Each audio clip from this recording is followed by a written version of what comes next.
Hello friends, welcome to my YouTube channel. இப்போ வந்து நம்ம பிரியாணி செய்யலாம் பொங்கலுக்கு வாங்க. அது எங்கள் அண்ணா, இது எங்கள் ஹஸ்பண்டு. இவங்க 2 பேரும் தான் பிரியாணி செய்ய ஸ்டார்ட் பண்ணாங்க. பட் எங்கள் அண்ணா சென்டர்லேயே வந்து கிரிக்கெட் விளையாட போயிட்டான். ரொம்ப நாளுக்கு அப்புறம் வீட்டில் ஜாலியாக பிரியாணி செஞ்சுட்டு புதுசாக பாத்திரம் எடுத்தோம், பிரியாணி பாத்திரம். அதனால் பொங்கலுக்கு அப்புறம் கறி நாள் வரும் இல்லைங்களா, அன்றைக்கி 4 கேஜி சிக்கன் எடுத்துன்னு வந்து 3 கேஜி ரைஸ் போட்டு பிரியாணி ரெடி பண்ணோம். வாங்க எப்படி இருக்குதுன்னு பார்க்கலாம். எங்கள் குட்டீஸ்லாம் விளையாடிட்டுருக்காங்க. எங்கள் அண்ணா, எங்கள் ஹஸ்பண்டும் ஃபஸ்ட்டு ஸ்டார்ட் பண்ணாங்க. எண்டிங்கில் எங்கள் ஹஸ்பண்ட் மட்டும் தான் இருந்தாங்க. ஸ்டார்டிங்லேயே கொய்யா மரத்துலேருந்து ஒரு பூச்சி ஏதோ விழுந்துச்சு, அதை எடுத்து போட்டுட்டு பிரியாணி செய்யலாமாங்க.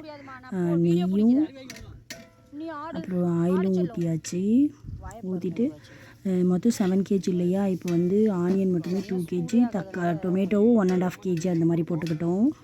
கிரிக்கெட் விளையாட நல்லா ஆனியன் வந்து கலர் சேஞ்ச் ஆகிற அளவுக்கு வதக்கிட்டே இருந்தோம்.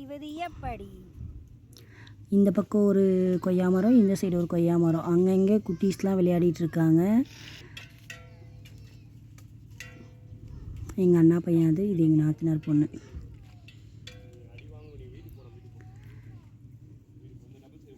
இதுதான் வந்து எங்கள் வீட்டை சுற்றி உள்ள தோட்டம்.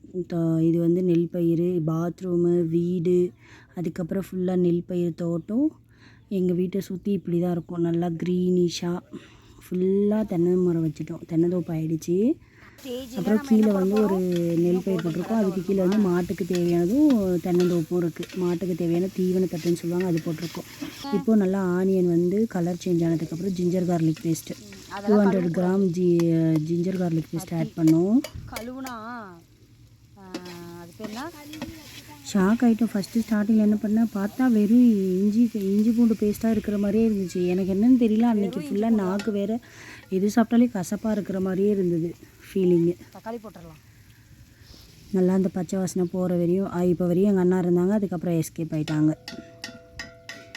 அப்புறம் நல்லா இஞ்சி பூண்டு பேஸ்ட்டு வாசனை போகிற அளவுக்கு ஃப்ரை பண்ணிவிட்டு நெக்ஸ்ட்டு டொமேட்டோவும் கர்டும் போட்டு நல்லா ஷார்ட் அவுட் பண்ணுறோம்.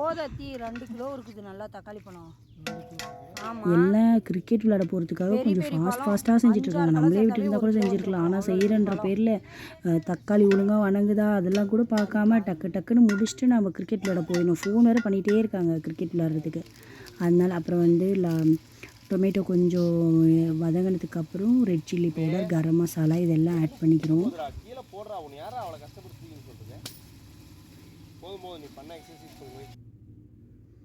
கொத்தமல்லி, புதினா எங்கள் வீட்டிலே இருந்தது புதினா. சும்மா லைட்டாக வச்சோம், அது அப்படியே வீடு சுற்றி புதினாவாகவே இருக்குது. உங்களுக்கு சொல்லுங்கள். எங்கள் வீட்டு ஒரு நாளைக்கு எங்கள் வீட்டை சுற்றி தோட்டத்தெல்லாம் வீடியோ போடுறேன் நான்.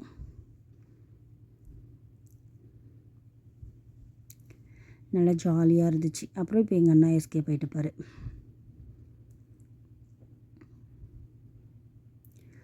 பொங்கல்னால் எப்படி இருக்கும்னா, நாங்கள் சின்ன வயசில் இருக்கும் போது பக்கத்து ஊர்லலாம் வந்து பட்டின்னு சொல்லுவாங்க. பட்டினா ஆடு மாடு வச்சுருக்கீங்க வந்து அந்த அந்த கூடாரம் பேர் பட்டின்னு சொல்லுவாங்க. அங்கே வந்து பொங்கல் வச்சு அந்த ஆடு மாடெல்லாம் வந்து அந்த பொங்கல் வைக்கிற இடத்த வந்து தாண்டி போய் அதெல்லாம் பார்ப்போம், ஜாலியாக இருக்கும். அதுக்கப்புறம் எல்லாமே மாறிடுச்சு. இப்போல்லாம் அந்த மாதிரி ஒன்று இல்லவே இல்லை.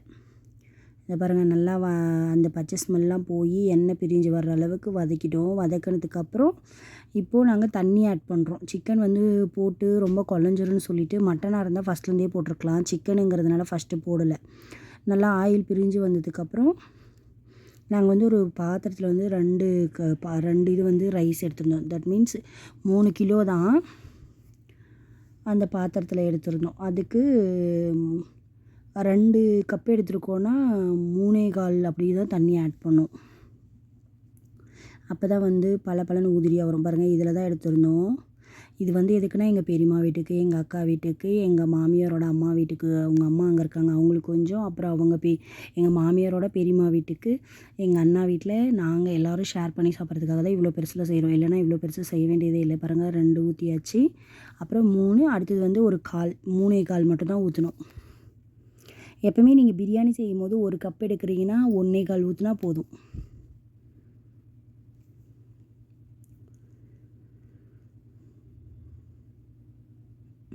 லாஸ்ட்டாக இவ்வளோ ஊற்றிட்டோம், 3.25. அதுலேயும் கம்மி பண்ணிட்டாங்க பாருங்கள். அதுக்கப்புறம் இப்போ சிக்கன் போடுறோம்.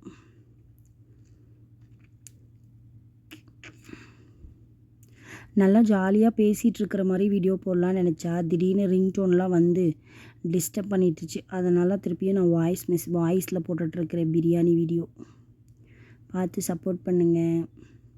4 கிலோ சிக்கன். காலையில் வந்து மட்டன் கிரேவி செஞ்சு இட்லி வச்சு சாப்பிட்டேங்க.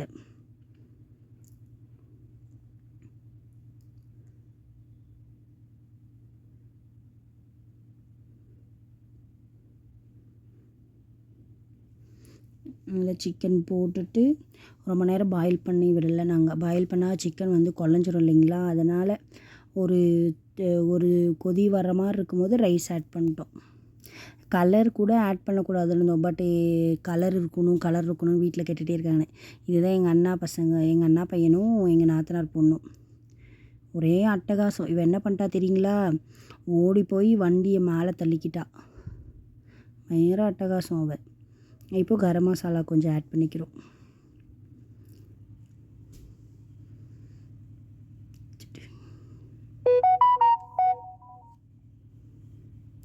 இப்போ இந்த அளவுக்கு பாயில் ஆன உடனே நம்ம ரைஸ் ஆட் பண்ணிக்கிறோம். ஓகேங்களா, ரைஸ் ஆட் பண்ணிவிட்டு எங்கள் வீட்டில் என்ன பண்ணாங்க, ஒரு 30 மினிட்ஸ் தம் போட்டு விட்டு எடுத்துருங்கன்னு சொல்லிவிட்டு கிரிக்கெட் விளையாட எஸ்கேப் ஆகிட்டாங்க. ஏன்னா இந்த மாதிரி ஃபெஸ்டிவல் டைமில் தான் எல்லோரும் வெளியில் இருக்கிறவங்க எல்லாம் வருவாங்களா, அதே மாதிரி சண்டே ஆனாவும் எல்லோரும் விளையாட வந்துடுவாங்க. அதனால் ஒரே எப்போ முடியும்னு ரெடி பண்ணிகிட்டு இருந்தாங்க. இல்லைனா இன்னும் கொஞ்சம் அப்படியே ஸ்லோ ப்ராசஸில் போயிருக்கும். இது கொஞ்சம் ஃபாஸ்ட்டாக ரெடி பண்ணிவிட்டு எப்போ கிரிக்கெட் விளையாட போவோன்ற மைண்ட் செட்லேயே எல்லாத்தையும் பண்ணிட்டு போயிட்டாங்க. லாஸ்ட்டில் நானும் எங்கள் மாமனாரும் தான் எடுத்துகிட்டு போய் வச்சோம் பிரியாணி தம் பிடிச்சி. இவ்வளோ நேரம் இருந்ததே பெரிய விஷயம். அவங்க இப்போ நல்லா தண்ணியெல்லாம் இது பண்ணி ரைஸை போட்டு ஓரளவுக்கு பாயில் ஆனதுக்கப்புறம் நம்ம தம் போட்டு வச்சுட்டா பிரியாணி ரெடி ஆகிடும். ஃபோன் வேறு பண்ணிகிட்டே இருக்காங்க கிரிக்கெட் விளையாட வாங்கன்ட்டு.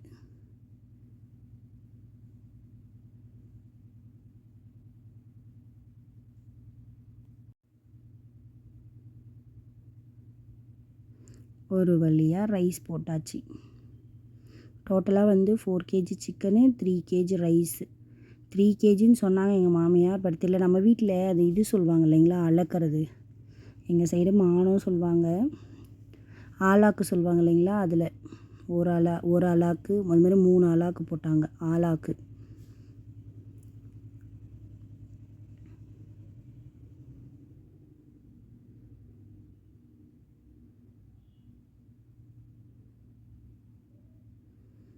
அவ்வளோதான் முடிஞ்சது. பிரியாணி ப்ராசஸ் போய்கொண்டே இருக்கிறது. பிடிச்சிருந்தால் லைக் பண்ணிவிட்டு சப்ஸ்கிரைப் பண்ணிவிட்டு சப்போர்ட் பண்ணுங்கள்.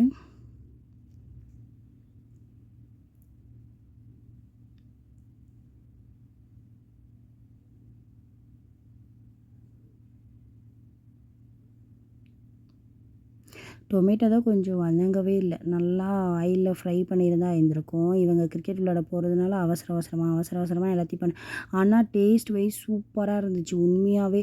அந்த தயிர் பச்சடி ப்ளஸ் பிரியாணி நல்லா இருந்துச்சு. இப்போ வந்து தம் போடுறதுக்கு ஸ்டார்ட் பண்ணிட்டாங்க. இந்த தம் போட்டு 30 மினிட்ஸ் வந்து நாங்கள் எடுக்கவே இல்லை, அது மேலேயே இருந்துச்சு.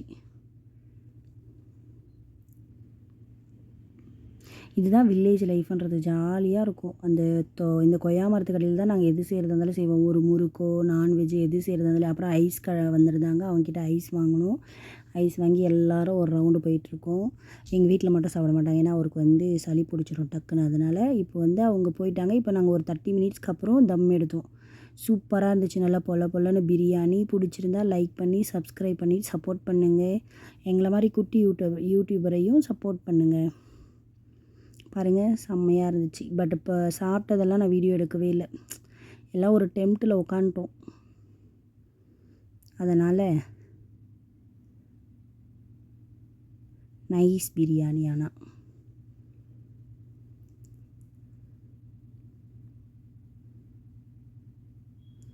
சப்ஸ்கிரைப் பண்ணி சப்போர்ட் பண்ணுங்கள் வினோமணி யூடியூப் சேனலுக்கும்.